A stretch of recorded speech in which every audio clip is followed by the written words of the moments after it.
Hello and welcome to Salute Your Sports. I'm Common Chef here with Tom Castleman, getting ready for an awesome show today. I had a bye week last week. We're back and ready for some fun. Obviously, we talked plenty about the Super Bowl. We recapped the Super Bowl, the big time Chiefs win, Tom Castleman. Kansas City Chiefs, Super Bowl, baby. But we're moving on from that. We're talking about off-season football news, which we've talked very little about. You know, quarterbacks, where they're going, Aaron Rodgers, Derek Carr. Of course, we're Bear fans, Tom. How about this?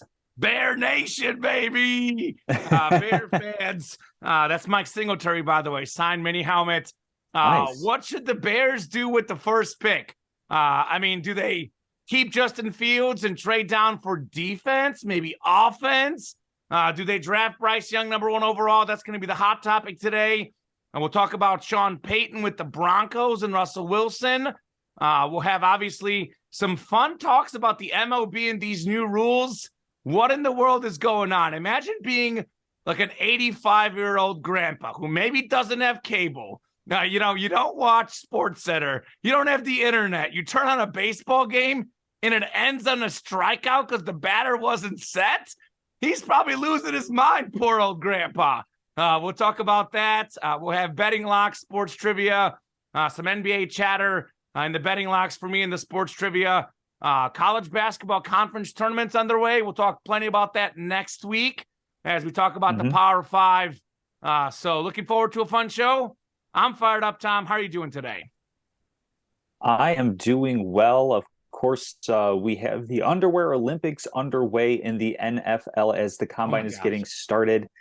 Players are going to be, we're going to find out heights, weights, all these different drills, and it is inevitably going to take some sort of precedence somehow, some way over the game film that guys have been putting on tape for the past season or 2 seasons. If you're, Bryce Young, CJ Stroud in particular, Will Anderson, another top draft pick. And the reason I mentioned some of those names is because, as you mentioned right off the top, the Chicago Bears have the number 1 overall pick in the NFL draft. Thank you, Lovie Smith, for that contribution at the tail end of the city. Oh, it's a Chicago legend. So the Bears find themselves in an interesting position. And right off the bat, I do want to address the news that came out just a little bit earlier before we began recording. Jalen Carter, kind of mostly a consensus, number 1 overall or top player in the draft. Defensive tackle Jalen Carter from Georgia now has an outstanding arrest warrant for his involvement in a vehicular accident last year that had a teammate and a team staffer for the Georgia Bulldogs unfortunately die. And the reports, the details are pending, but the police report was talking about how there are, multiple municipality cameras have cars speeding.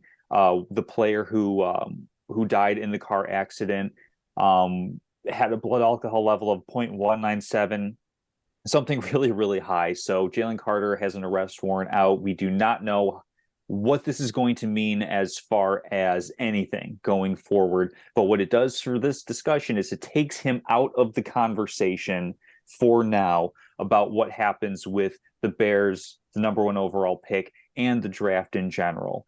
And to bring it back to that discussion, there are 2 schools of thought.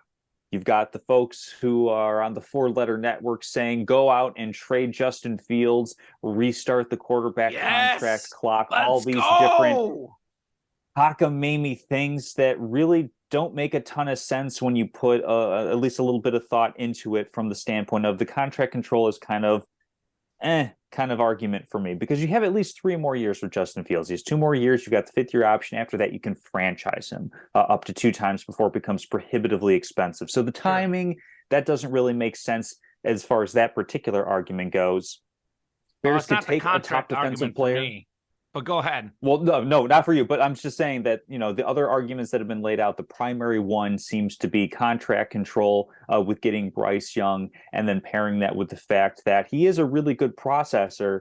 The biggest issue seems to be he is an outlier in just about every metric as far as size goes, because we've seen short quarterbacks, Kyler Murray, Drew Brees, Russell Wilson. But the thing that they have different from Bryce Young, they're thicker, they're stronger built. We haven't seen somebody quite this slight at the quarterback position have any success. Not to say that it can't happen, but I'm just saying we haven't seen it yet.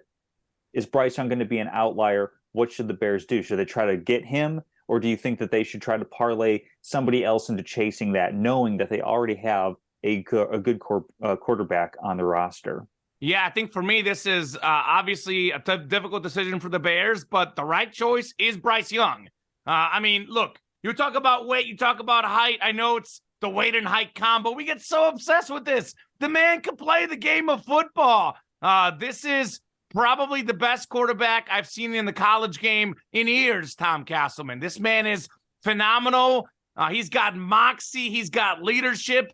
He's so much more clutch than Justin Fields. He takes care of the ball so much better than Justin Fields. You look at this last season in Alabama, Bryce Young lost his top 2 receivers and barely lost the beat. You look at the 2 games they lost, Tom. His kicker missed a field goal in that Tennessee game, gave Tennessee good field position. If the Alabama kicker makes the field goal, they win the game. If LSU doesn't get the 2-point conversion, Alabama wins the game. They go undefeated. I mean, he puts his team in a position to win. How many close games did Alabama have this year? More than years past, because the rest of the team around them was not that good. But he led them. He found a way to win the game. You say he's not strong. He's slender. But what happened in that Texas game? Broke a tackle when he had to. The man just makes plays when he has to. He's incredibly accurate. He's got Drew Brees written all over him for me. And actually, his arm is actually probably better than Drew Brees's. Yes, Justin Fields looks like the better athlete on paper. But Justin Fields had so many opportunities to go out there and win close games for the Bears. And I know he doesn't have great players around him, but my goodness, he did not make the big plays. He made interceptions. He had incomplete passes at the wrong times. The Bears could have had another 2 or 3 wins if he could only come up clutch. The quarterback spot, you need a guy who's going to come up big in big games. Bryce Young is that man. Now, look, I like Justin Fields. This is more, to me, about how great Bryce Young is, as opposed to how maybe Fields is a little bit overrated. But I just really like Bryce Young. He's such a smart player, man. The guy just gets football. Keeps turnovers down, makes big plays. So for me, the obvious answer is you got to go with Bryce Young. You got to go with the better player. You got to go with the guy who gives you a better chance to win. And for me, Tom, I'm going to put it out there. You know me, Hall of Fame quarterback Bryce Young. This man will be in the Hall of Fame. The Bears will likely miss out on a Hall of Fame quarterback because it's what the Bears do, man. It's what the Bears do. Now, as far as the thing about trading Fields, they can get almost as much for Fields as they can for the number 1 overall pick. So you can get a lot of good stuff if you trade Justin Fields. I'm going to put it the other way real quick, because obviously for me, I'm arguing Bryce Young's the answer because I'm convinced, I'm about 90% sure he'll be a better pro player than Justin Fields. I can't say 100 because you never know, but about 90% sure. Not only better, Tom, significantly better for me. I don't think these guys will have parallel careers at all. I think Bryce Young's going to be a Hall of Fame level player. Justin Fields is going to be an average starting quarterback, which is a lot better than the Bears normally do. But if they are to trade down, actually the most popular option was Jalen Carter. But I think now that's not going to happen. Will Anderson would be the option they go with, who I think is already better than Jalen Carter for me anyways. But the NFL right now is an offensive league. You talk about great defense used to beat great offense. That used to happen. The rules have changed. The scheming has changed. We saw what happened in the Super Bowl. Great offensive game planning, great offensive talent, demolished the great defense. I mean, the Chiefs went all over the Eagles. The Eagles had no answer for Kansas City. So I think for me, you got to have the offensive talent.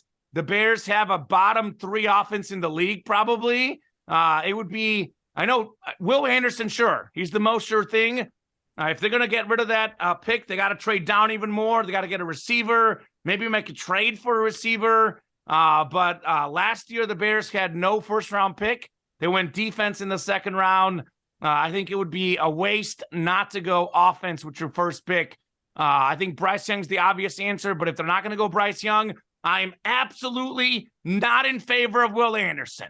Absolutely not in favor. If the Bears don't draft offense in this draft, Tom Castleman, I will be irate.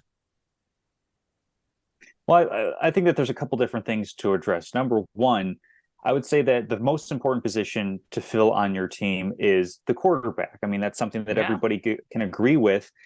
The consensus for the second most position to fill is pass rusher of some kind. And Will Anderson has shown that he's not just a great pass rusher, he's also really good against the run, looking at his tackles for loss. I mean, I argued a little bit contrarian by nature his sophomore season for him to be the Heisman based on how well that he played on defense. The number's not necessarily there this season for the Crimson Tide, but certainly if the Bears went with him with their first pick in the draft, I don't think that would be a mistake. I do think it would be a mistake for them to take him at number one. I'm in the camp of trading back a little bit to still be in position to get him, whether it's just move down one spot with the Houston Texans so that they can secure their guy over a potential trade up with division rival Indianapolis. Again, the Jalen Carter thing kind of throws a wrench in. If you move down to 4 with Indianapolis and you figure quarterbacks are going 1 and 2, you can be kind of happy taking Will Anderson or Jalen Carter as the best overall defensive prospect left. Now your options are shortened up a little bit as Chicago Bears, but I think that the biggest mistake that they could make is trading a quarterback in Justin Fields, who doesn't necessarily have the bona fides yet, but as we've seen with guys like Jalen Hurts, sometimes it takes a little bit of time to ramp guys up. Not everybody's going to come in and as a rookie like Justin Herbert light everything up on fire. He wasn't a rookie. Well, yeah, but situation matters. I mean, he had some issues with the first year because it was Andy Dalton, Justin Fields that was moving him around a lot. And then just look at the talent around him. I know you mentioned that there are a couple of key things that didn't happen for them, but Darnell Mooney catches the ball against the Washington Commanders. That's a Bears win. Equanimeous St. Brown catches a ball against the Miami Dolphins. The Bears are potentially still on a game-winning drive. These are guys that are role players. Mooney, a decent to good receiver, absolutely should have caught that ball.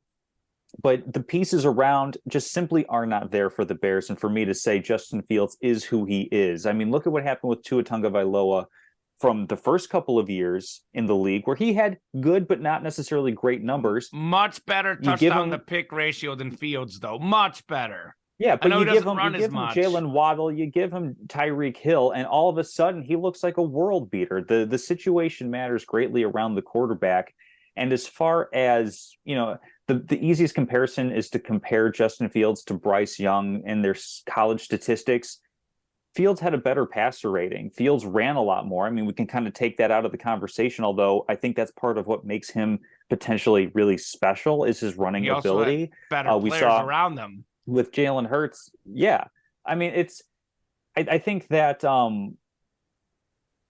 I don't think it is a great idea to trade somebody who is on the ascent in the NFL, who's proven he can do some things, and presumably with a little bit more talent around him, a better offensive line, better weapons, can continue to take the next steps as he develops as a pro, as opposed to spinning that wheel again and going for a quarterback that, quite frankly, yeah, we all know that he is a really good college quarterback, excellent processing skills, can make all the throws. But how many other quarterbacks have been sure things? Jamarcus Russell, Ryan Leaf. I mean, look at the draft. There was Blaine Gabbert, Christian Ponder. I know these guys aren't all necessarily at the same level as Bryce Young, but you're still having a little bit of an unknown when you're going with a rookie quarterback. The Bears are in a position where they've pretty much, I think, answered the most important question on the roster. Now it's about filling everything else around him. Trading down that first pick, I think, is the optimal way of doing that. Yeah, real quickly, I know we disagree here. I don't want to spend too much time because you're not going to convince me. I'm not going to convince you. But I don't think they have answered that question. I mean, the quarterback's job, I know the Bears' defense is much worse than it used to be, but the Bears have had dreadful quarterbacks for so many years. And I know it sounds contrarian to say this because I know sports are a team game. I completely agree with you that Justin Fields needs more players around them. But for all of the bad Bear quarterbacks we've had all time, this was the worst season in Bears history. And Justin Fields was at the forefront of it. And for me, Tom, we've got... He's not the reason that they lost. We've got NFL cliches out there. It's like, Why do people who don't like Bryce Young, it's because he's too small. People who love Fields is because he's a great athlete. It's just like the only reason not to like Bryce Young is because he doesn't weigh enough. I think it's so ridiculous because this man, for me, Tom, you know how much I love stats, but I do like the eye test. And I look at the eye test, the man has it. He's got the it factor. And he's, by the way, a much higher prospect than Justin Fields out of college. I mean, Justin Fields, Bryce Young is rated the number 1 quarterback in this draft. I think any team would take him number 1. It's just a matter of, obviously the Bears have a quarterback. They think they have a quarterback. And I think Justin Fields is a good quarterback, but you have to compare those two because you said it, the quarterback position is the most important position. And if you are not convinced that Justin Fields is better than Bryce Young, there's no debate here. If you think Bryce Young is better, you draft Bryce Young. So it looks like the Bears won't do this. I'm convinced Bryce Young is considerably better than Justin Fields. Not close, considerably better of a prospect. This will be a top 5 quarterback in the NFL in the next 5 years, and the Bears will live to regret it. As you know, we often make the wrong decisions. Chicago does when it comes to quarterbacks, and we're going to butcher this again. Justin Fields will be a fine player. He'll have a fine career, but it'll be Bryce Young who's out there winning league MVPs and winning Super Bowls. It will not be Justin Fields. So think about that too. You talk about how small he is. Bryce Young is tough, dude. He comes back from injuries. Justin Fields, he might get beat up running the ball left and right. I'd rather have that consistent guy who I know can beat you from the pocket. So give me Bryce Young. I know the Bears won't make it happen, and he may not win in Houston, but eventually this guy is going to get a chance to prove himself with some organization, and he's going to be the man, the great Bryce Young. I love him, man. He's such a great player. I can't remember being this excited about a quarterback coming out of the NFL draft, this Bryce Young. I'm trying to remember the last time that I felt like this good about a quarterback. I like Bryce Young better than Trevor Lawrence. Yeah, I mean, Trevor Lawrence has the better physical tools, but Trevor Lawrence, to me, obviously makes more mistakes, and he's gotten a lot better. He'll be very good. But I think Bryce Young, I think I saw one of his draft profiles. They said that he was Montana-esque in the huddle. He was clutch and exuded confidence, gets his teams to buy in. It's all these extra intangibles you want in a quarterback. It's like, that's what Bryce Young has. He's got everything, and he's got the decision-making that a lot of these other guys don't have. So, I mean, that's what you're looking at, Montana-esque in Bryce Young. So look out for that for sure. Yeah, we'll see how he holds up and what ends up happening with the NFL draft. Lots of intrigue that will be coming over the next couple of months as the draft comes up in late April. But of course, early in the offseason, it can be a period of uncertainty, a period of darkness. And who's going to take us from darkness? You might say that we retreat into darkness in this time of the NFL calendar. Who's going to lead us out into the light, if not a man who has been to darkness himself, and Aaron Rodgers? I heard he only lasted a couple of days on that retreat. I don't blame him. That sounds like that would kind of freak me out. But Aaron Rodgers is going to be the $60 million man this upcoming NFL season. It's preposterous to think that he would retire, given that he would be the second quarterback in the Hall of Fame class with Tom Brady, and also $60 million on his contract this season. So as of right now, under contract with the Green Bay Packers, that is something that may change potentially. Lord knows there's any number of suitors for him. Where do you think Aaron Rodgers ends up, and where do you think he would have the most success, regardless of where you think he ends up? Yeah, I mean, I think he's going to be with the Green Bay Packers. That's for me, that's definitely the best spot for him. I mean, I'll kind of run down the teams that he could go to, do kind of process of elimination.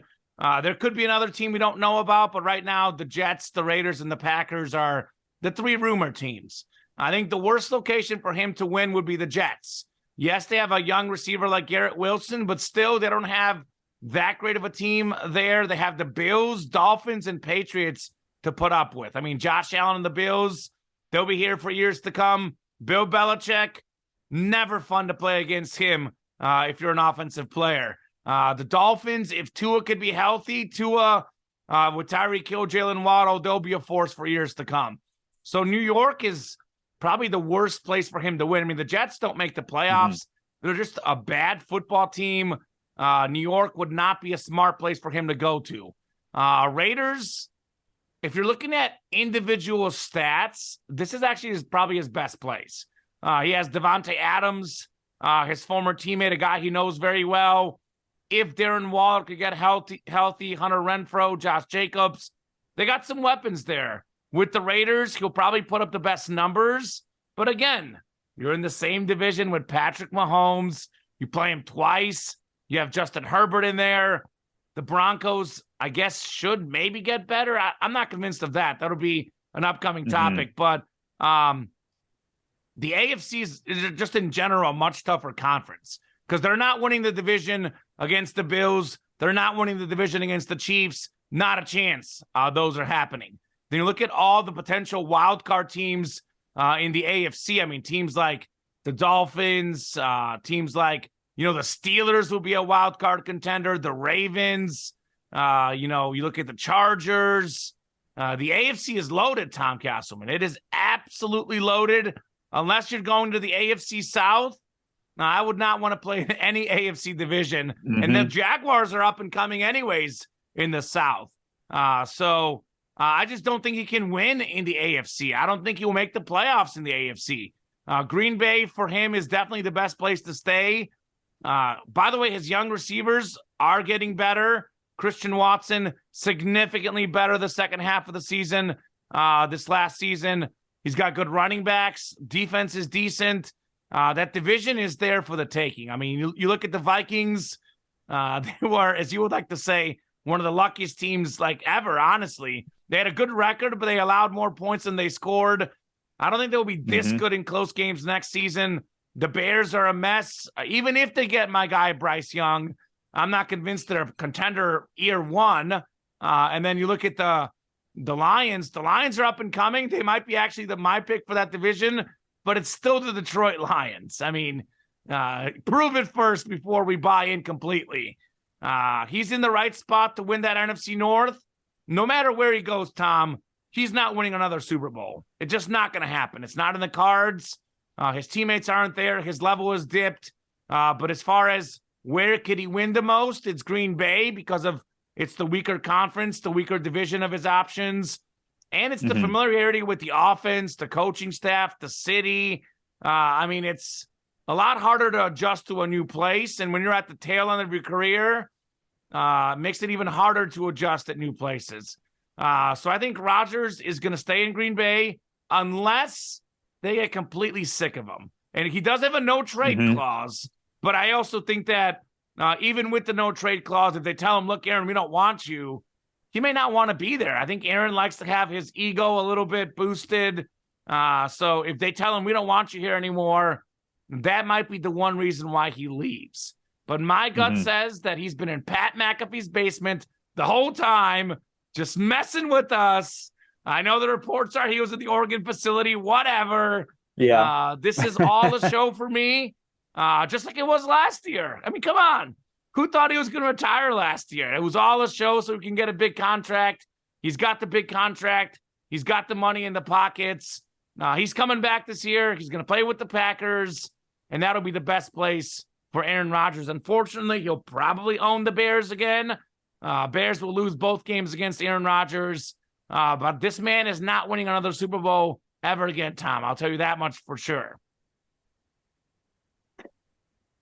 Yeah, Packers seems to make the most sense, but when asked about it, about whether or not they want they want Aaron Rodgers back, Brian Gutekunst, the general manager, didn't say yes. He gave this big long answer about being under contract and figuring out what's best for the team, but at no point did he actually say, yes, we want Aaron Rodgers back. This is feeling a lot like the Brett Favre Aaron Rodgers saga all over again with Aaron Rodgers and Jordan Love. History is doomed to repeat itself. The Packers, I think, seem fairly comfortable with wanting to move forward with Jordan Love at quarterback just to find out what that first-round pick that they made a few seasons back is worth.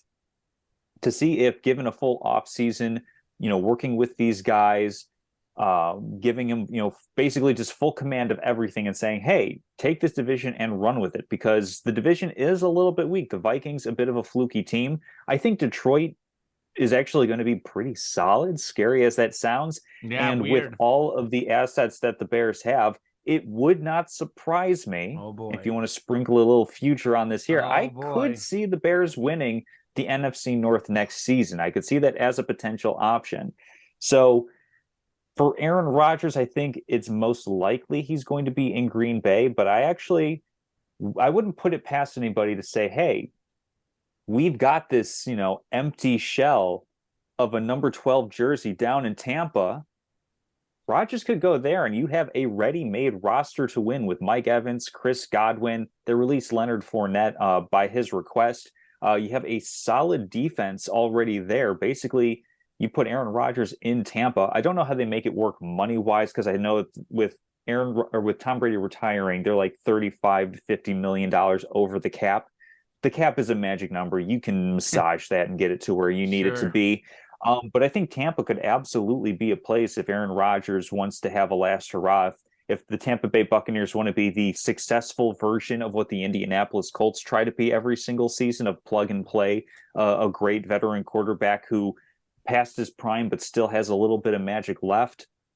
I think another spot also could be Carolina. Carolina's got a pretty deep team all around. The thing that they're missing is, of course, the quarterback. And also two key differentiators with these locations that I mentioned.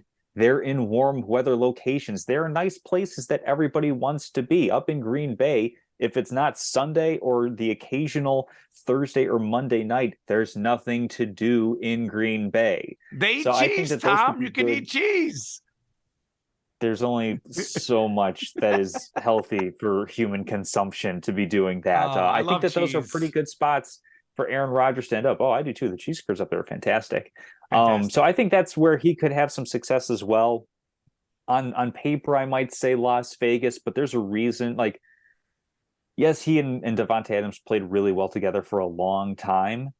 They could have kept playing together, but Davante wanted out to go play with his guy in Derek Carr, his college teammate. He wasn't that infatuated with playing with Aaron Rodgers, so he may be done with the experience. That action says a lot more than a lot of words can. So I don't necessarily think Rodgers ends up in Vegas, but I think NFC South keeps him in that weaker conference, keeps him in a weaker division, gives him an opportunity to ostensibly still have a shot at winning, because no matter what team he's going to be on in the NFC, there's a decent chance, if not a likely chance, that they're going to have a 1 in 7 chance of going to the Super Bowl. What, really? I know the NFC isn't as good. You're saying that, like, he'll make the playoffs, but they're not really going to, for me, 1 in 7. Well, one of the 7 teams in the playoffs. Right. Okay. So you've got, like, so long as you're in that tournament, you can have a bite at that apple. And I think that with Aaron Rodgers in one of those NFC South division teams, he absolutely has that, because they're probably going to have the home game in the playoff against a wild card team. What I'm saying is, wherever he goes, it's kind of like the LeBron effect almost of they have a chance. Yeah, that's true. One other one, I just, again, not going to happen, but obviously hypotheticals. I've been on the show saying Brady might go to the Niners, blah, blah, blah. The Niners would be another great spot for Rodgers. I don't know their cap money, but that's one. If you're talking about places where he can win, that's a good place for him for sure. Because that's the one place where he could win a Super Bowl if somehow the Niners finagle it. But that's obviously something I haven't really heard. That's something that's totally out there. But he's a California kid, by the way. The Niners passed on him in the draft. They also passed on Brady. So those are California kids, Rodgers and Brady. And if the Niners came knocking, either of those guys probably say, okay, I can go play with that defense, the coaching staff, those receivers, the tight end, the running backs. That's just, like, again, crazy scenario, but just keep it in mind. Yes. Send back like Brock Purdy and some picks or something like that, and you feel pretty good about things if you're San Francisco. Yeah. Another quarterback who is on the move is Derek Carr, longtime Oakland and then Las Vegas Raider. Secured his release from the team because they did not want to pay him $40 million and try to trade that contract. So I feel like this conversation is going to carry along some of the similar lines of the Aaron Rodgers one. Basically, the teams that need a quarterback are obviously going to be in the market for him. And I see no reason why, if it's good enough for Aaron Rodgers, it wouldn't be good enough for Derek Carr. I could see Tampa and Carolina being my top two places for him to go, depending on what they want to do. Todd Bowles had a similar non-answer answer when is Kyle Trask your QB1 for next season? And Todd Bowles answers, well, he's the only quarterback on our roster. Yeah. Talk about damning with the faintest of praise or just even acknowledgement of reality. That's not going to be the answer for the Tampa Bay Buccaneers. So Derek Carr, that could probably be a good option, especially because he doesn't have the same cap space implications that trying to trade for Aaron Rodgers would carry. So that would probably be number one for me, is Tampa Bay. Do you see any better spots for Derek Carr than that? Yeah, first off, again, the Jets is another rumor. I'm going to rule them out because we kind of just talked about it. I think hard to win in the AFC. To me, it really feels like it might be the NFC South. I think you mentioned the Bucs. I think two of the teams that are actually the most rumored are actually the Saints and the Panthers. And those could be good spots as well, because the Saints have some good players. Chris Olave, a great young receiver, former Ohio State guy. Chris Olave, actually, by the way, Tom, most receiving yards per game of any of the rookie receivers this last season. Garrett Wilson had the most, but Olave missed a couple games. So he's got some good pieces with the Saints. Panthers have that great running game, solid defense. DJ Moore, by the way, a lot better receiver than even the numbers would indicate. If he gets a quarterback, his career could take off. The Bucs obviously have pretty good players still on that squad. They have some issues, but they have some pretty good players still on that squad. So anywhere in the NFC South, I think, would be a great place for Derek Carr, personally. Really, it's the only thing that kind of makes sense. Unless it's the Jets, but NFC South makes sense. I think one area, though, that I think for me is very important for him, I would say whatever team wants him most. My girlfriend, our dog's here yelling in the background. See, they want to come in. They want to be part of the podcast, Tom Castle. So we'll see if they make an appearance later on, but I'll keep rolling here. I think a big thing for Derek Carr is whatever team wants him the most, Tom. I think he kind of felt unwanted with the Raiders, which, again, is kind of a tricky spot because, again, the Raiders probably didn't have a good enough team around him, not good enough coaches. They were constantly changing coaches, and none of them seemed to fit. With that said, he was there a long time. He didn't win a single playoff game. So I can also understand why they would want to move on from Carr as well. So I think for him, sometimes a change of scenery is huge, and a team that really wants him would be probably a pretty good move for him. So whichever team wants to say, look, you're our guy, we love you, we believe in you, that could be the squad. My gut feeling says somewhere in the NFC South, and that's the best place for him, and probably the place he ends up being in. Yeah. Well, a team that was facing a lot of these same questions last season was the Denver Broncos, and made a massive trade bringing in Russell Wilson, giving him a big contract extension, a private office, and also his very own runway on the plane for doing high knees on the way to and from London. But the on-field results didn't really back up all that investment that Denver put into their quarterback.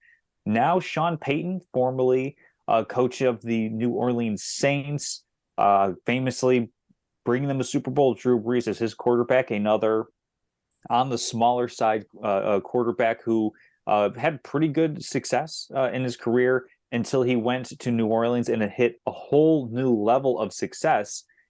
A little bit different of a timeline on Russell Wilson, given that he's in his mid-30s. He's on the back end of his prime years after winning a Super Bowl in Seattle with the Seahawks. Is there some way that these two coaching player can mesh up to a point where Russell Wilson can regain some of that magic that he was cooking with earlier in his career? Or is Russell Wilson pretty much just done at this point? It could go either way. Guys do get rejuvenated. My gut feeling says, Tom, Russ is cooked. You're talking about cooking? I think he's cooked. If you actually look at his last 3 years in a row, Tom, It's 3 years in a row now. His passer rating, his QBR have declined.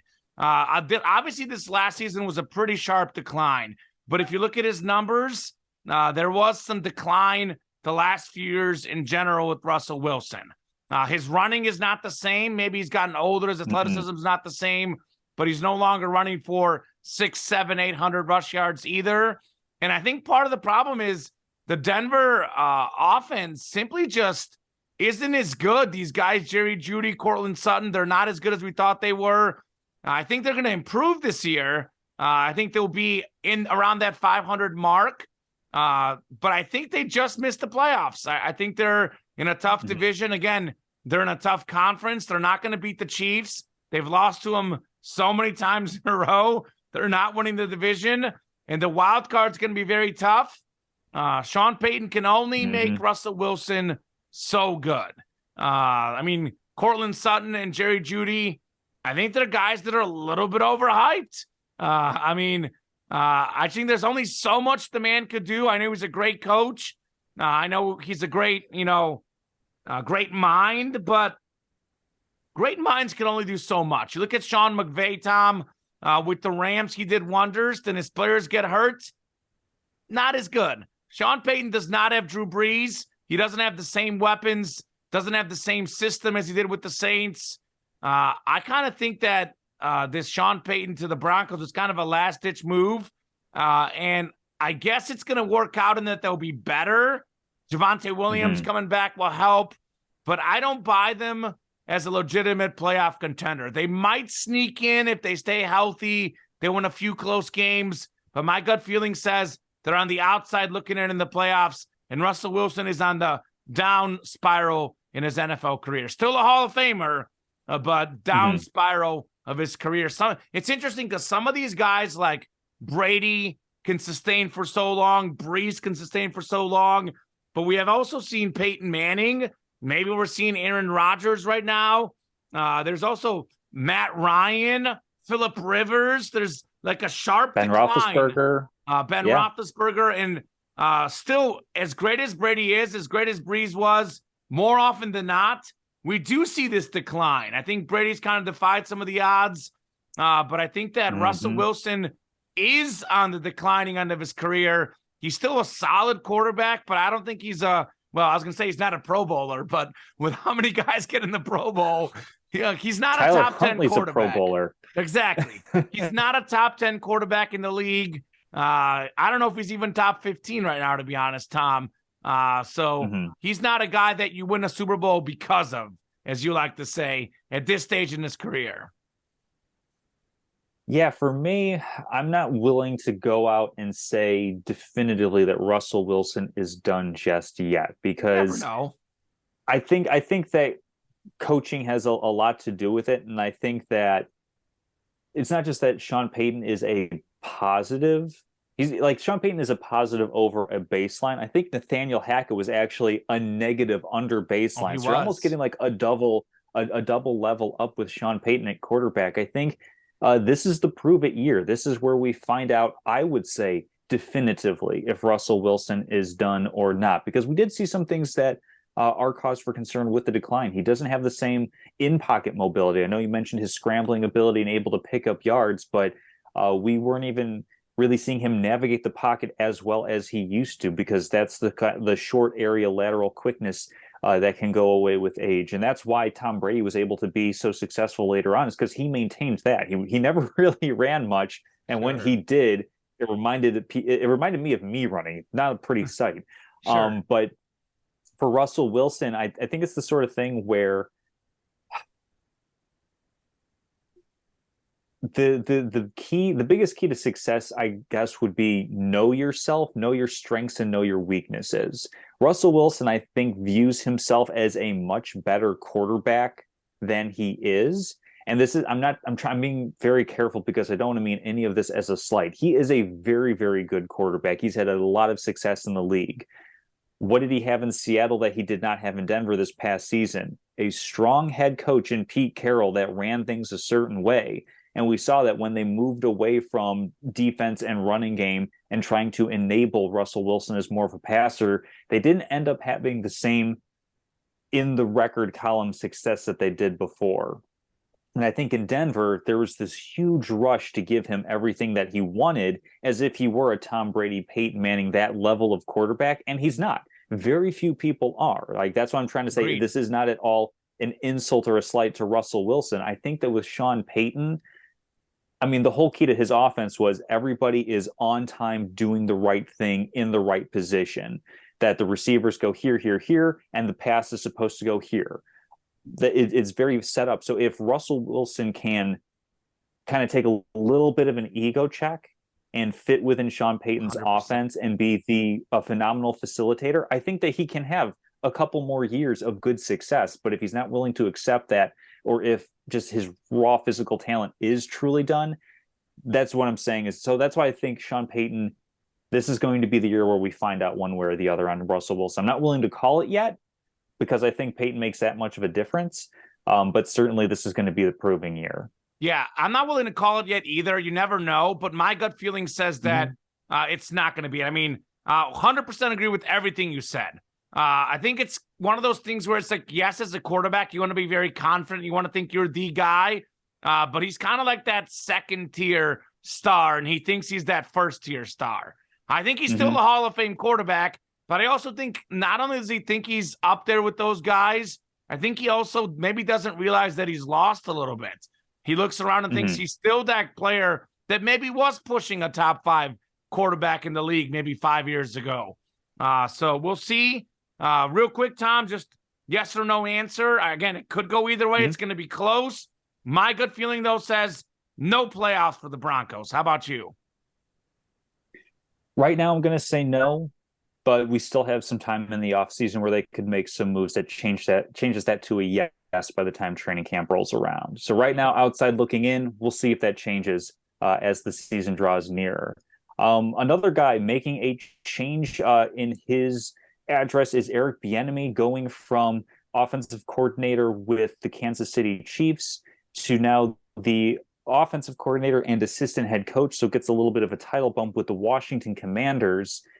How much does he have to prove himself without Andy Reid? And or is it a mistake that he hasn't already been a head coach? So, Tom, I know the big outcry is the whole race thing. You know, white coaches with much better resumes have gotten head coaching jobs. Bieniemy and certain black coaches have not.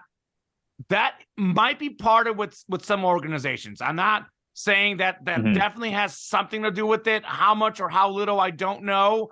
But I actually think a bigger problem for him is that Andy Reid is his head coach, and Andy Reid calls the plays. He calls the plays in Kansas City, and simply Bieniemy was never going to get enough credit. Look, I'm not in those meetings.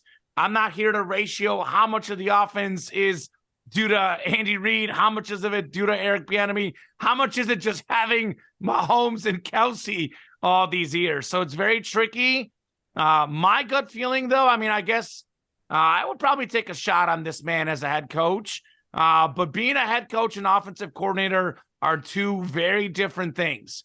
Being a great offensive coordinator does not mean you'll be a great head coach. Mike Martz, one of the best offensive coordinators ever. Not a terrible head coach, but definitely not one of the better head coaches. I mean, look at what the Bears did. They got Trestman, all these great offensive minds. And being the offensive coach and being the head coach are two very different things.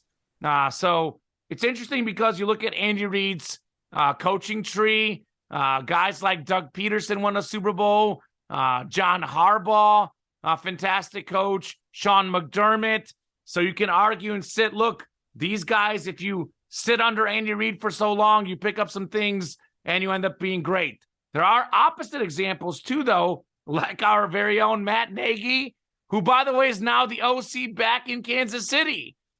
So that honestly, to be honest with you, that probably doesn't help Bieniemy's case either, because that was the last offensive coordinator before him, and he definitely did not succeed in Chicago as the head coach. Definitely was not able to call the plays. So he's kind of in a tricky spot. It's a tricky situation. I think that he did make the right move to move away from Kansas City, because I think he wants to prove that he can do this on his own. And in Kansas City, Reed, Mahomes were always going to get too much credit, whether that's fair or not. They were the guys who were getting, the star quarterback, the star coach, the star receiver tight end like Travis Kelce. So great move for him to move away from Kansas City. If he's ever getting a head coaching job, has to prove it in Washington. By the way, does not have bad pieces there. They're a quarterback away. Washington has a decent defense. They've got pretty good running backs, pretty solid receivers, McLaurin, Dotson, Samuel. So that's a pretty solid Washington team. So we'll see what happens with Bieniemy. But I do think it was a good move for him. I do feel bad he didn't get the head coaching job, but that's how it goes sometimes. That's how it goes. And the difference between him and, let's just say, Doug Peterson. You and I, Tom, talked about this a couple of weeks ago. Andy Reid's always been a very, very good coach, but now that he's got the Super Bowl titles, he's next level. So back then, when he had no Super Bowl rings, like whatever, 4 years ago, I think, whatever it was when he first won his first ring. Back then, you were an Andy Reid disciple, and people are willing to give you a chance. Andy Reid was very well respected, but maybe not as respected as he should be. And now that Andy Reid's calling these plays, he's getting all the credit for it, which may or may not be fair. But I don't know if what I'm saying makes sense. But comparing a Doug Peterson getting a head coaching job versus an Eric Bieniemy, I feel like Andy Reid now has way more respect than he did 5 years ago. And with that comes the territory of assuming he does everything, Yeah, it's a tricky situation. Race may have something to do with it, but I think anytime you take that step from OC to head coach, does not always work. I'm not sure if he's going to be a great head coach one day. I hope he gets his chance, but we truly never know. And obviously teams were not comfortable taking that move with Eric Bieniemy. I think he'll do well with Washington as the OC, and we'll see if he gets that chance. I know he got the assistant head coach designation, but it is a step down, Tom. It's definitely a step down, which is pretty rare to see that. A guy who's coming off a Super Bowl championship. We had Eagles defensive assistants who got clobbered in the Super Bowl. Was it the Eagles DC got the head coach job? He gets clobbered in Arizona, and he gets promoted. And then their offensive coordinator got the job in Indianapolis. Yeah. So, seems a little shady. But absolutely, it is what it is. Yeah, I absolutely think it is a massive mistake and a tragedy that Eric Bieniemy has not gotten the opportunity. I mean, I'm not going to say that it is purely on race, but when you have all of these instances of Matt Nagy, offensive coordinator for one season in Kansas City before becoming Chicago Bears head coach, Doug Peterson, 3 years under Andy Reid in Kansas City before he was given an opportunity to be head coach, Shane Steichen, the OC for Philadelphia, they don't win the Super Bowl. He gets the head coaching gig in Indianapolis. Gannon, their defensive coordinator, is out in Arizona. I'm not saying that Eric Bieniemy is going to be a better head coach than any of these guys. We don't know how good any of these guys are as head coaches when they first get the jobs. What I'm saying is the treasure is that he has not had the opportunity when his resume is more extensive and has better bona fides than just about everybody else. I mean, look at, say, Adam Gase. Look at what happened to him when he was an offensive coordinator in Denver. Then Peyton Manning shows up and had that really good Denver Peyton Manning season. And all of a sudden, Adam Gase is regarded as this phenomenal offensive mind, offensive guru, goes and becomes OC in Chicago. Jay Cutler has his best season as a Bear. Gase parlays that into not one, but two head coaching jobs, even though he was an absolute pudwhack to work with. So that's the sort of thing where Eric Bieniemy, you listen to how he interviews in public, and I don't hear anything that says to me, oh, he doesn't sound like he can do the job. I mean, look at Nick Sirianni, the head coach for the Philadelphia Eagles. His opening press conference, he was nervous as all get out. That doesn't really show well. But yet he's the guy who helped lead the Eagles to the Super Bowl this season. So I think that it's a travesty that Eric Bieniemy has not had the opportunity because other guys who have worse maybe as good to worse resumes are given all those opportunities. Some of them have been successes, some of them have flamed out. I'm just saying it's a travesty that Eric Bieniemy has not had the chance to do it. I think that he will have a good opportunity in Washington. For some reason, he has to escape Andy Reid's shadow where other guys did not necessarily have to do so.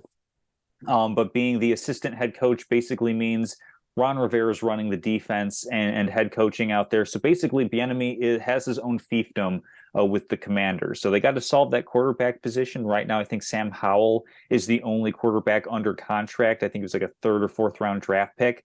So they'll be looking to address and add some veterans. Maybe that could be a spot for like a Derek Carr or somebody like that, a Baker Mayfield, if they don't try to address it in the draft. But I think it's about as good as an opportunity as he's going to be able to take, given that being a part of one of the most prolific offenses over the past 5 seasons simply has not been enough for him.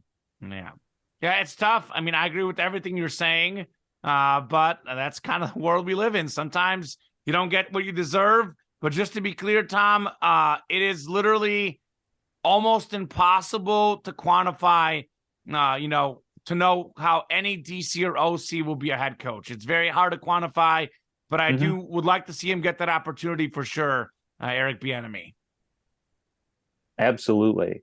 Switching over from the gridiron to the diamond, spring training is underway. And, if you're watching any of the games, but more likely if you're like me, you're checking it out on social media, you're seeing some things look a little bit different. Do my eyes deceive me? I mean, we saw big hats in the NFL this year. We're now seeing bigger bases as well. We have an additional thing for our eye to keep track on, in addition to the scoreboard and who's on base, the number of outs, the ticker underneath the stats. But now we also have this flashing in the corner, which is a pitch clock.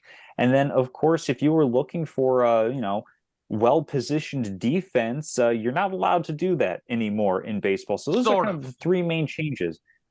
Sort of. Bigger bases, no shifting the way that we've seen it in years past, and then the pitch clock, of course. So a lot of changes underway in Major League Baseball. What do you think of these new rules? I know it's very early in the implementation. What do you think of them now, and what do you think some of the bigger implications can be? Well, my first thought is the umpires are doing great. The umpire that called the guy out, there was a guy who was bases loaded, 3-2, 2 outs, 6-6 game. As you know, in spring training, games do end in a tie.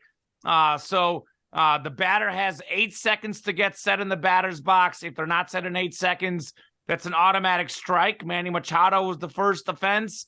And then I think it was one of the batters. I think it was it Braves, Red Sox? I think that was what the game was. But whoever it was not set in time, called strike 3. The game ends. He actually thought the pitcher was not ready in time. He thought it was ball 4, his team winning. So on the other side, there's a 30-second time between batter and pitcher. So a 30-second limit for pitchers. After receiving the ball from the catcher umpire, pitchers are required to begin their motion within 15 seconds with the bases empty, or 20 seconds with runners on base. So pitchers have been called for balls. Batters have been called for strikes. All this is to get the game moving quicker. It's a tough debate. Overall, I think it's more good than bad. I think that this is one of those things where these guys are going to have to get used to it. And that's why I love how much they're calling this in spring training. I don't know if someone's going to make that call with the game on the line in a regular season game. But that's the number one thing to me that sticks out. Baseball clearly gave these umpires directive, call it every time. So these guys get used to it in spring training. When the real games come around, then let's see if they're used to it by then. As far as the shifts, the way I understand it, Tom, I have this written down. Shifts can still exist, but they're limited to 2 infielders. Must be positioned on either side of second base when the pitch is released. All 4 infielders must have both feet within the infield when the pitcher's on the rubber. So you can still sort of shift, but not as drastically as before. So it's kind of there, not really there. A little bit complicated there. I'm a little torn on the shift because on one side, I think to myself, like, we want to see these guys like adjust to hitting, want to see them not go for the fences, etc.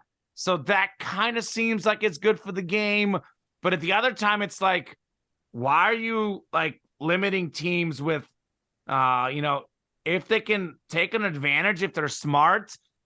Do you know what I'm saying? I'm so torn on it. Like, I'm so torn on the shifting aspect of things. I am a little bit torn on the pitch clock for the pitchers and batters both.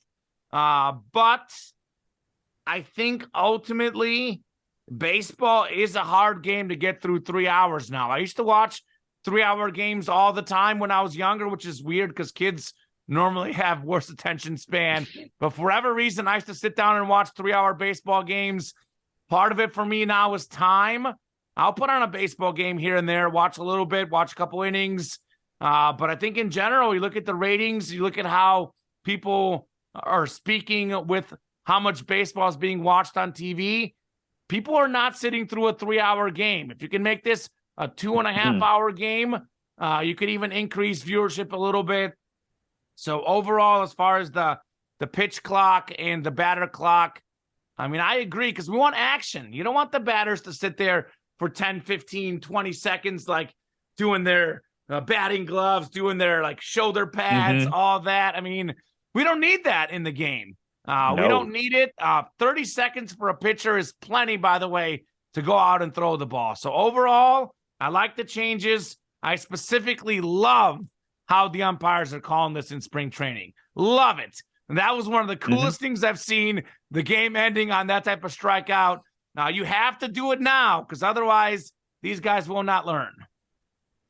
Absolutely. No, I'm a big fan of 2 of the 3 rules, at least. I like bigger bases from the standpoint of it's a little bit safer as far as, those collision plays or those bang-bang plays where you're going for a base and just making it easier for of stealing as well. More base running, more action and activity in the game as well. And that kind of ties in with the pitch clock, another rule that I like because there's now a limit to how many times a pitcher can step off the mound, to how many throwovers they can have to a particular base to try to pick somebody off. So it's going to say, make your best move. Don't just waste time with a lazy lob over.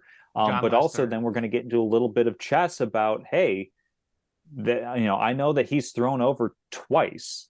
I can take that extra half step of a lead or do something to give myself a little bit more of an edge as a base runner to try to steal second base or third base or whatever it may be.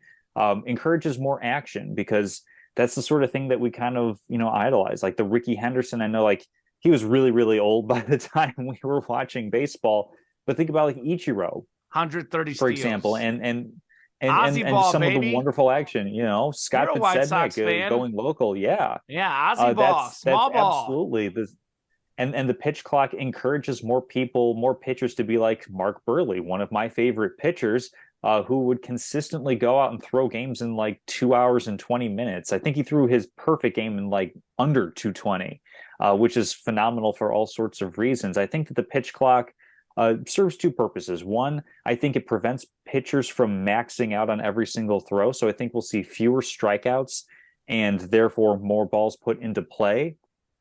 My concern with the pitch clock is what happens when it starts to be a 25-30 pitch inning for a pitcher, because now we're going to have to balance potential pitcher injuries, because that's, injuries happen when you get tired as a pitcher, when you're repeating the same mechanical motion that is not really a natural movement that the human body does physiologically. So I think there are some things for concern on the pitch clock, but by and large, I'm a fan of increasing the pace of play. I'm okay with a long game. I mean, we sit down consistently to 3-hour football games every single Thursday, Sunday, and Monday. But we tolerate that despite the fact there's only 11 minutes of action, because the pace of play is fast. The ball's spotted, you've got 40 seconds to get a play, and then we're watching that action. Baseball's trying to mimic that a little bit. I think the pitch clock's a smart way of doing that. The one I disagree with, of course, is the shifts. I think it's absurd to penalize a team on what type of defense they want to play. That's like saying, if you're an NFL team and the ball's on the goal line, you can't have 5 defensive linemen or 6 defensive linemen. Or conversely, on the offensive side of the ball, that you cannot have a reserve offensive lineman check in as an eligible receiver to be an extra big blocker on the play. I think that kind of restricts some of the spirit of the game. I know it's going to bring in some more action from certain types of players. I know, mainly pull hitters from the left side of the plate. In general, I'm not a fan of tinkering with the strategy as far as that goes. I think a defense has a right to try to prevent hits and runs where they can. But this is, I feel, a losing argument on my part. So, fan of 2 out of 3 rules. To be honest, like Meatloaf said, 2 out of 3 ain't bad. I like it. R.I.P. legend. Makes sense. All right, betting locks. It's been a while since we did this. We had a few weeks off, or 1 week off, whatever. But I went 1-2 last time we had our picks. This one I barely got. Pacers -2.5 over the Bulls. They won by 4 with the big rally. Hawks -3 over the Knicks. Did get that one wrong. Knicks winning outright. Barcelona, Man U. I had Barca to win at -125. 2-2 draw. There should have been a penalty late in the game, but you know what? It's a 90-minute game. Cannot leave it on one call. Barca was up 1-0. Surrendered that lead, down 2-1. They tied it. They should have won it at the end, but, they didn't. You were 2-1. You had Celtics -4 first quarter line versus the Pistons. Talk about being on the edge of your seat. They won the first by 5. Nuggets -4 over the Mavs. You won that one more easily. 118-109, I think it was. And Shai Gilgeous-Alexander, you has points, rebounds, assists over 43.5. 38 I had as the total. So you missed that one. 2-1 on the week. What do you have this week for us, Tom? So for this week, I kind of like this first half line bit. I know for Celtics, I moved it from half to quarter, but I'm going to stick with first half lines on a couple of games. I'm going to go with Grizzlies -5.5 over the Rockets in the first half. The full game score, or the full game spread, is -10. But I get kind of wary of that sort of thing. Give me the Grizzlies in the first half, 5.5. Simply because it's early in the game. They're going to be trying a lot harder at that point. Less of a chance of a backdoor cover. Give me Bulls -2 in the first half. And the reason I'm doing this is because the Bulls are notorious for getting out to pretty sizable leads and then blowing them. You yourself were a benefactor of that last week or 2 weeks ago with the Pacers game, where the Bulls were up like 20-something points and ended up losing. So Bulls against Pistons, I think the full game line is -6, but give me Bulls -2 in the first half. As a Pat Beverly, coming to the Windy City, coming on home, gives them a little bit of a bump. And then, of course, I'm going to go with I think this is my first golf bet of the year. We've got the Arnold Palmer Invitational this weekend. Okay. Give me Colin Morikawa to finish 20th or better at -115. I think he's the second highest American on the field on the odds, and I believe it's like top 5 or top 6 for overall. So if I can get 20th or better at -115, I'll pay a little juice for that. I might have to actually put that in myself. Morikawa's your guy. He's normally a good golfer. Top 20? Yep. Oh. I might have 20th or better at -115. If you want, I think Rory is at the same price, -115, to finish top 12 or better. Yes, I know Rory's your guy. Ooh, okay. Man, I might have to get some golf act. When does this start? Thursday? Friday? Thursday, right? Yeah, Thursday. It's the 2nd to the 5th, is it? Okay. Yeah. All right. Might have to. I haven't bet that much lately online. I've been super busy, Tom. I haven't bet that much of late. Might have to pull out the old betting app and just have at it with this golf here, man. I've got an all NBA card recording Wednesday afternoon. These are Wednesday night games. I'll try to get this show posted online before. So I've got the Cavs +5 at the Celtics. Cleveland actually won both matchups this season against the Celtics. Tatum and Brown both played in both of those games. Cavs won 132-123 in Boston in overtime. Second time again, overtime, 114-113 Cleveland. So Boston, I think, Tom, I have a feeling that third time's the charm. Boston gets the win, but the fact that there's been 2 overtime games so far tells me this is a pretty even matchup, at least matchups-wise. I mean, I think Celtics, are a better team, but sometimes it's how you match up against a certain team. So I think that this is like one of those games where The only way I don't get this cover is if free throws do me dirty. But I look at this being like a one-possession game with, a minute to go in the game. I think Boston wins by like 2 or 3, but the Cavs with the plus 5 points, 2 head-to-head wins outright. I'm going to go with the trend so far. Give me the Cavs plus 5.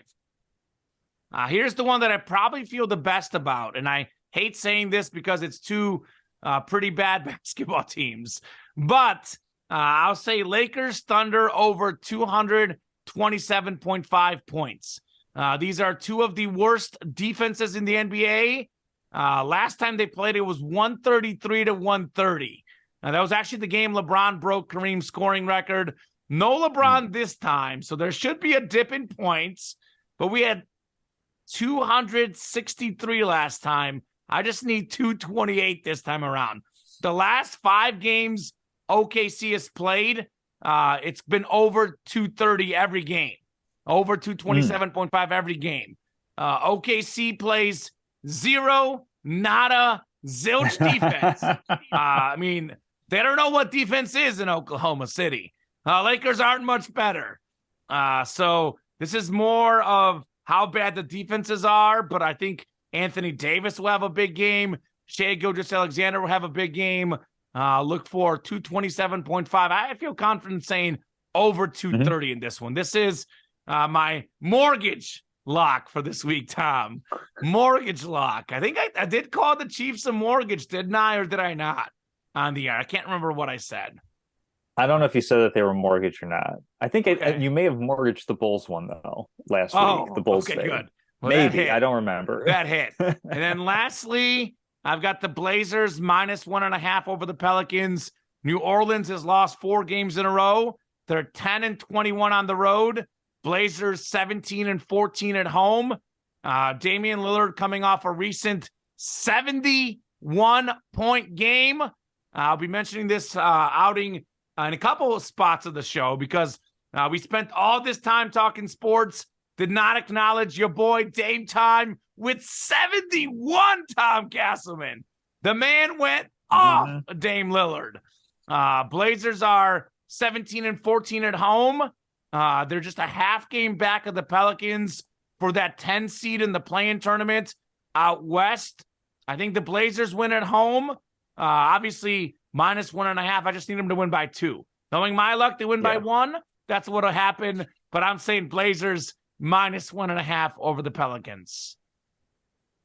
Well, that brings us to the weekly trivia. And Cameron, I know you're going to love this one because I don't know if he's just my guy or if he's our guy. Nikola Jokic recorded his 100th triple-double. He is the 6th player in NBA history to achieve that milestone. Can you name the other 5 players who have achieved 100 triple-doubles in their career? I'll start with the one who has by far the worst field goal percentage, by far the most turnovers, and by far the least wins of these guys. That's what's impressive about Jokic and his triple-doubles. But still future Hall of Famer. His field goal percentage is really high. His turnovers are low. So Russell Westbrook is one of them. Westbrook, not Westbrook. He's number 1. Westbrook. LeBron James. He's 5. We have Magic, I think. 3. Jason Kidd. Yep, he's number 4. And I'm missing one, right? Oscar Robertson. Oscar Robertson, number 2. Yeah. Yep. I did either see Hall of Famers or future Hall of Famers. One of them I'm not so sure about. He might get in there. I wouldn't put Westbrook in the Ben Hall Wallace of Fame. is a Hall of Famer. Ben Wallace shouldn't be a Hall of Famer either. He shouldn't be a Hall of Famer either. We've had that debate before. I mean, the NBA Hall of Fame, by the way, is too easy to get into. Of any sport, they let anybody in the NBA. It's a museum. I'm an open maybe doors by policy NBA on Hall of standards, Fame. Westbrook could get in, but he shouldn't get in. Ben Wallace shouldn't be in either. It should be for the very, very best players, but that's another story. I did see that graphic on Sports Center, so obviously I know a lot about sports, but this was fresh in my mind. Of course, yeah. But that's okay. I'll take a win on the trivia. I'll keep an NBA theme for you, Tom. 6 players in NBA history have more than one 60-point game. Can you name the 6 players? Who have more than one 60-point game. Yeah. So I'm going to first off say Damian Lillard because that feels topical. That's what Kobe? I'm going with. He's got 5 60-point games, the third most ever for Dame time. Who's the other one? Kobe? Kobe has 6, the second most. You'll get 4 of these for sure. The other 2, we'll see. You've got 2 of the 4 easy ones. You're missing probably the 2 easiest. I thought you would go Dame and Kobe maybe 3rd and 4th. You're missing 2 other really easy ones, like really easy. Really easy ones. So one would be LeBron. Not LeBron, surprisingly. Oh, wow. Did Jordan have multiple 60-point games? That's one of the easy ones. He had 4. Okay. You're missing the easiest one. Well, yeah. If he had a 100-point game, I imagine he has at least one other 60-point game. Wilt. 32, by far the most, because he averaged 50 in a season. That's absurd. He's got 32. Kobe has 6. Lillard has 5. MJ has 4. And then we have one other guy with 4 and one guy with 3. The one with 3, you're going to have a hard time with. The one with 4, you might be able to reason this out. It's a modern guy, very streaky shooter. Not as streaky of late as he used to be. Streaky. Okay, my initial reaction was Luka. Does Luka have multiple 60-point games? Got the 1. Okay. Streaky shooter. Like, he's a good shooter, but he's not, like, super efficient. He's not necessarily inefficient. Kyrie? Not Kyrie. But when he gets hot, he gets it going. Used to score a lot of points. Like, a lot of points. Still scores points, but not as much as he used to. Okay, so it tells me older veteran player. Active player. Active player. Is Melo still active? No. No, it's not him. There's one I was about to say, but that's going to completely give it away. Oh, okay. He's won a scoring title. I think he's won multiple scoring titles. At least one, I think multiple, though. Oh, James Harden? James Harden, yes, sir. There we go. He's got 4 as well. And then here's the one that's a little bit harder. And I'm going to tell you the team he played for, and you're probably not even going to guess him first. Lakers.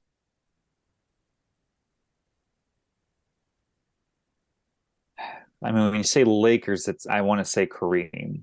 Not Kareem. It's not Kareem. Yeah, it's not. You're not going to get, he's not even a top 5 Laker ever. He's great, but for the Lakers, he's not top 5. Now I feel badly saying his name. Is it Elgin Baylor? Elgin Baylor. 3 I think you could. I think he's probably in that top 5 discussion of Lakers. He's outside looking in. You have obviously Jerry Magic, West, Kobe. Jerry West, Magic, Kobe, Shaq, Kareem. And that's accolades as a Laker. Obviously, Wilt Chamberlain was better with Philadelphia, but I mean, Wilt, LeBron in a Laker, like players that are better than Elgin Baylor that played in a Laker uniform. I mean, he's top 10, but you can't put Elgin Baylor top that makes 5. Sense. Yeah.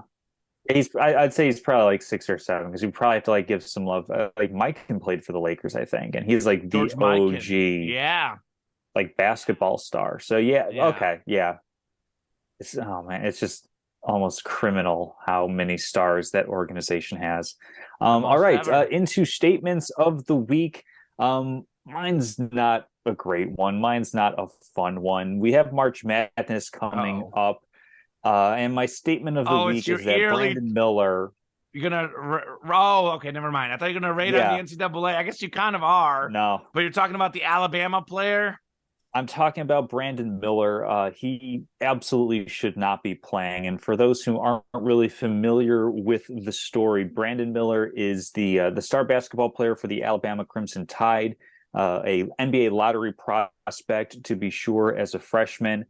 He is also the individual who brought the murder weapon to what is a capital murder case, where his teammate Darius Miles was intoxicated. I think that the way that the story goes is that Darius Miles was flirting with a woman by the name of Jamia Harris. She said, not interested. I already have a guy. Already impaired Darius Miles reached out to Brandon Miller and said, hey, bring me my joint, I think is the verbatim. Brandon Miller brought a loaded gun, not only loaded, but around in the chamber. And Darius Miles is now on trial for killing Jamea Harris. Brandon Miller, it's the Alabama attorneys general said that they can't really, they're not prosecuting Brandon Miller on an accessory to a murder case because they don't feel that they can prosecute it, which I think is a little bit humana. We don't want to like hurt the star basketball player type of thing, because I understand it can be construed, it can be argued that, especially in a state like Alabama, Brandon Miller was just bringing a piece of property to a friend who requested, which is legal to give a gun. Yes. Yeah, you can read between the lines, and when you have already been out with that teammate, you know that teammate is not necessarily all cogently there, given that he was under the influence, and knowing that you're going into a conflicted situation and you're bringing arguably the greatest aggravator, the biggest piece to escalating. He absolutely should not be playing. I understand if legally Alabama as a state is not going to be charging him with anything, but that doesn't give free license. I think Alabama as the school, as the institution, could absolutely say, hey, you're a part of this. You're not playing. You're being disciplined for this. It's why I have a hard time as we're getting into basketball season. I'll admit, I don't watch every single college basketball game, but this is the time of year where myself and a lot of casual fans start to tune in, and this is a big story that just really makes me not want to watch, quite frankly, to not want to watch Alabama, to not want to see them do well in the tournament because of everything else going around. And of course, in this, condolences to Jamea and Harris and her family. I'm sorry that that's all that I or seemingly anybody in this country has to offer them in an incredibly difficult time. So, that's my not fun statement of the week. I'm sure you'll wrap us up on a much happier note, but I know that's something that's not really easy for us to program, but I did want to touch on as being a significant story in the country so far. Yeah, and if you think about it, like if Alabama is not a Final Four contender, think about this. If Alabama was an NIT team, or, maybe they would say, no, you're not playing. This is their star player, which Alabama actually is not really a basketball school. So if they were in a different position, it's interesting to think, even so, him being a star player or NBA lottery pick, probably would they distance themselves from him if they knew that they weren't going to be a national championship contender? My gut says probably. And the fact that I even have to think about it is kind of sad. So I agree with you. I'm not even necessarily saying like that he shouldn't play, but like at least some suspension, at least do some phony slap on the wrist that everybody's going to see right through, but at least sends a bit better of a message of he's suspended until the conference tournament or something like that. He's suspended for the rest of the regular season. Like they're not even doing that. I don't even think that's really justice in this case, but the fact that they're just like, oh no, he's not charged, well, roll out and go get us 40 and 10. It's just an ucky situation altogether. What have you got for us, Common? All right, I'm gonna end on a personal happy note, Tom. There we go. You know me. Look at this man right here behind me, Lionel Messi. Have you heard of him? You probably know Messi. He's from one of those Southern American countries, isn't he? South America. Argentina, baby. Messi just won the FIFA Best Player of the Year award. A little bit different than Ballon d'Or, but he's definitely a favorite for that as well coming up. So obviously for me, I was taking a look at the biggest gaps between awards, because you look at the Ballon d'Or and the FIFA Best, it's basically the same type of award. Soccer has a lot of different awards, but he won his award, his Ballon d'Or, in 2009, and he won this now in 2023. We're talking 14-year gap. That is unbelievable. That speaks to the biggest run of longevity we've probably ever seen in any skill sport. The team sports, this is unprecedented. Michael Jordan, by the way, 11-year gap between his first and last MVP. 14 is 3 more. And the NFL longest gap, according to my personal research, which could be off, but the Common Stats and Info, not ESPN Stats and Info, Common Stats and Info. Peyton Manning, Tom Brady, each with a 10-year gap between their first and last MVPs. So you look at Messi, probably going to win his 8th Ballon d'Or. So Jordan had 5 MVPs, Kareem 6, Manning most in the NFL with 5. Brady, I think, only had 3. So really, if you look at success in individual sports, there's really only 2 guys that really belong in that MVP. I know we could argue that Jordan, whatever, should have won many more. Maybe LeBron should have won more. But there's the LeBron and MJ debate, whatever, that's out there. I think Mahomes is coming on. Brady's back. You know how I feel about that. I think there's kind of like, for me personally, and I know, obviously, I think Messi, for me, is clearly better than Pele.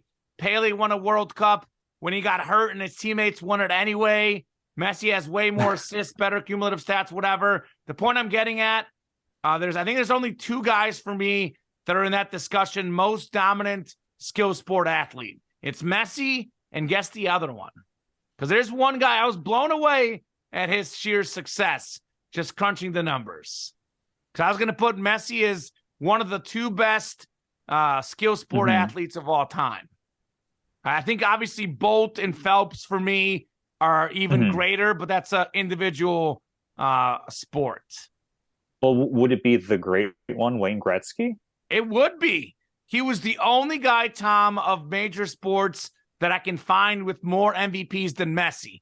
Messi essentially about to win his 8th MVP. Should have had more, obviously. I think he should have 10, 11, 12.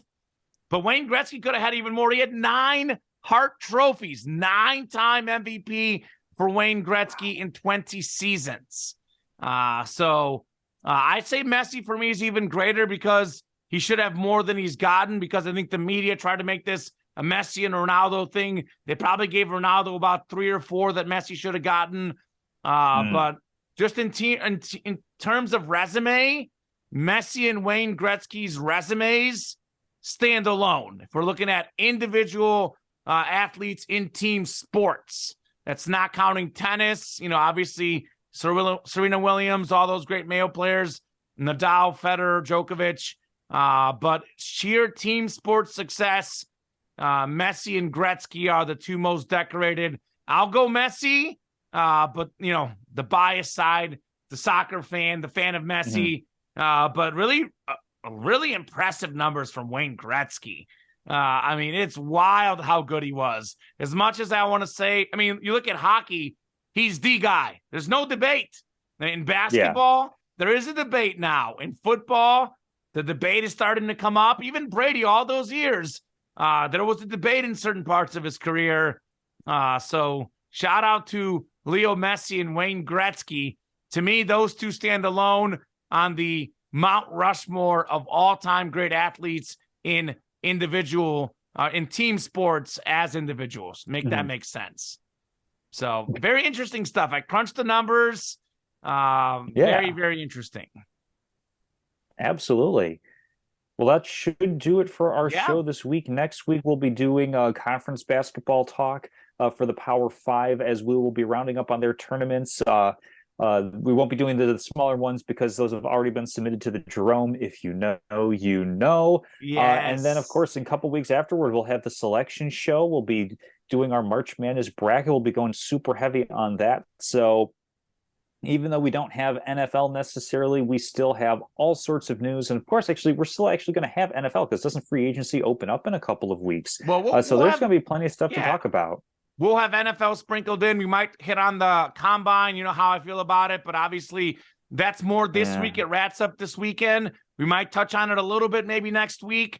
Eventually, the Rodgers, the Carr, their spot's going to happen eventually. So we'll have NFL going forward. A few weeks down the road, we'll probably have our MLB regular season preview. But over the next few months, it's going to be very basketball heavy. March Madness to focus the next few weeks, the next month, honestly. And then after that, we get into like NBA playoff mode as well. So a lot of basketball coming up. Did not talk as much basketball this show, but there's going to be plenty coming up. Cannot wait for it, Tom. And we'll see you next week. Everyone that watched, listen, you guys are awesome. Thanks so much for tuning in to Salute Your Sports.